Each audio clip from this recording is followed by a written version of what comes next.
quoi Cannes pour toi? Le festival de l'humiliation à ciel ouvert. Oh ben c'est de la merde, ça je l'ai toujours dit. Alors depuis que j'ai assisté au premier festival de Cannes, c'est-à-dire que comme j'ai 80 ans, et le premier c'était en 40. Donc j'étais jeune, j'avais 5 ans, 7 ans. À 7 ans, il y a eu le premier, mais il s'est arrêté parce qu'il y a eu la guerre.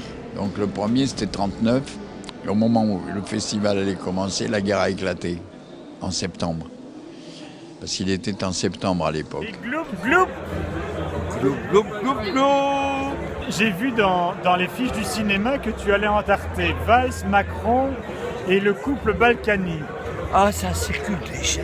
Oui, ça circule déjà. Débauchons-nous ensemble. Vive le dévergondage. Avec grand plaisir. Embrassons-nous. Et envoyons-nous en l'air, il y aurait de mort. Il n'y a pas d'heure pour les t'ouvrir nos sœurs. Il y a déjà le choix qui est faux. Le choix au début des films, il est arbitraire, tout à fait arbitraire. Il y a des très bons films qui ne vont pas à Cannes. On choisit des merdes pour des raisons différentes. Donc déjà dans la sélection, c'est faussé. Et ensuite, dans les prix, c'est également faussé parce que on donne les prix selon ce que c'est. Par exemple, si tu as un film sur les camps de concentration, il ne passera pas sans prix. Il y aura un prix. Parce qu'on ne peut pas ne pas donner un prix sur un film sur les camps de concentration.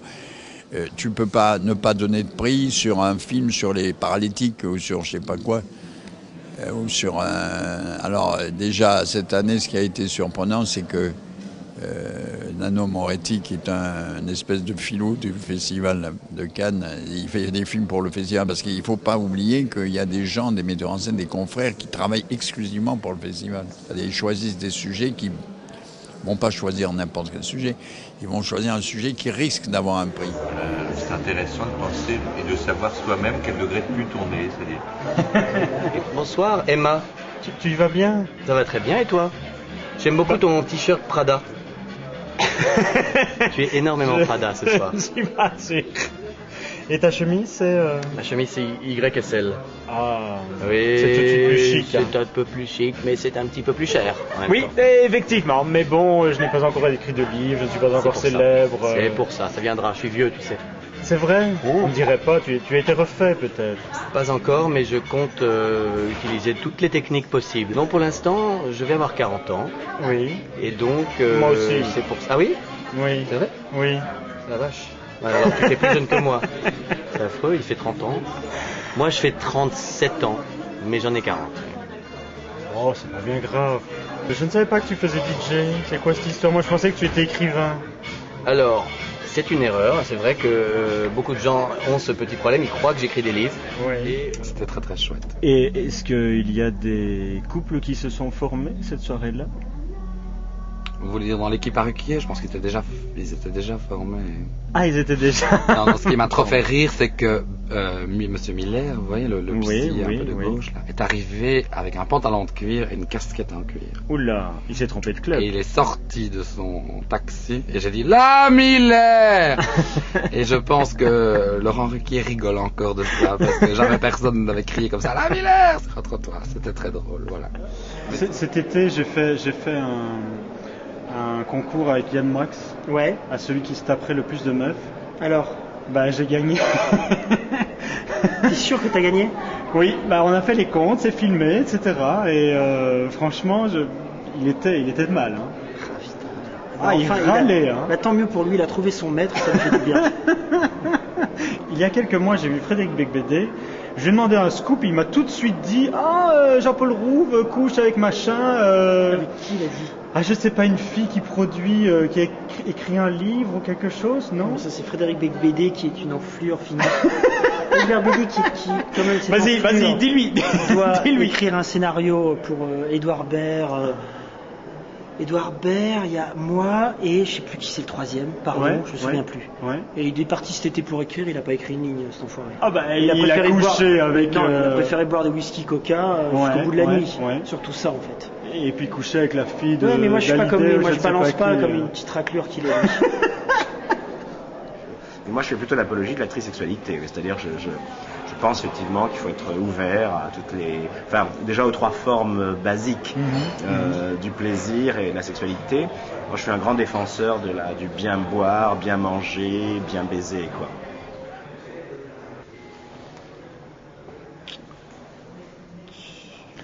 C'est beau. Ça y est pour le baiser, là, comme ça le baiser.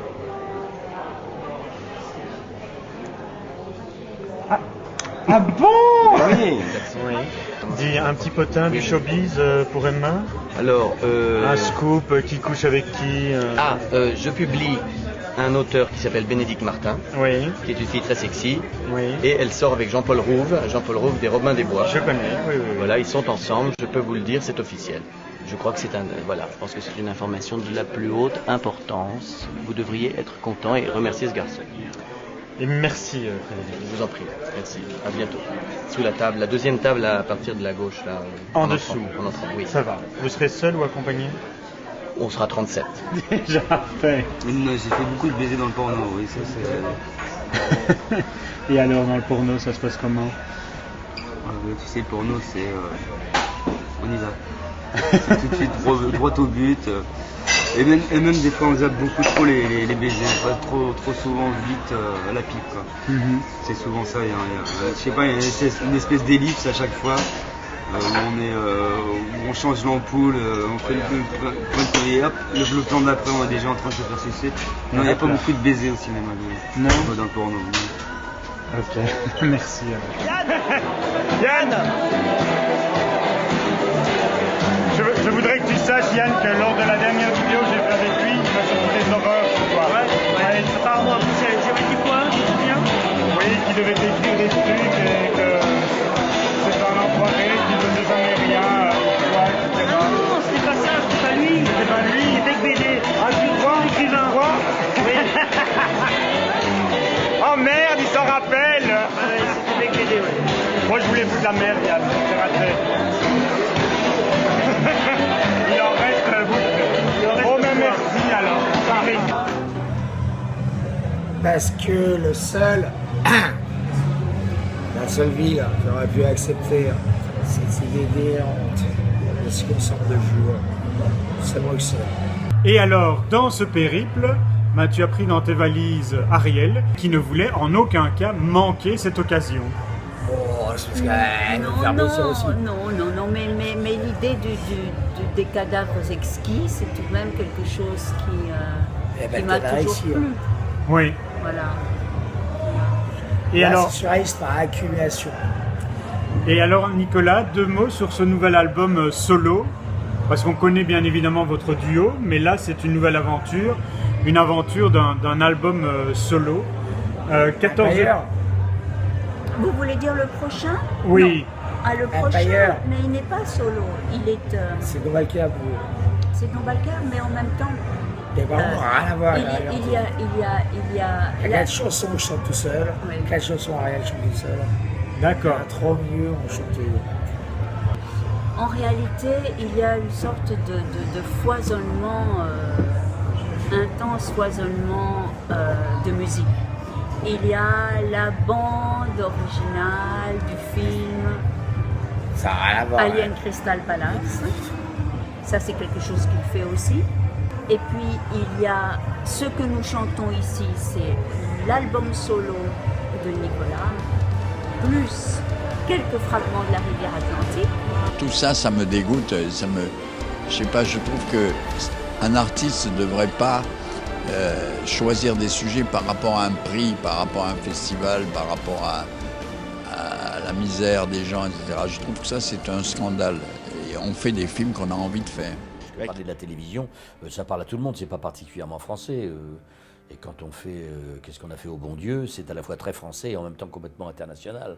Parce que le sujet parle à tout le monde. La manière de le traiter est peut-être à la française, mais enfin touche beaucoup de gens finalement. On a été partout dans le monde avec ce film-là.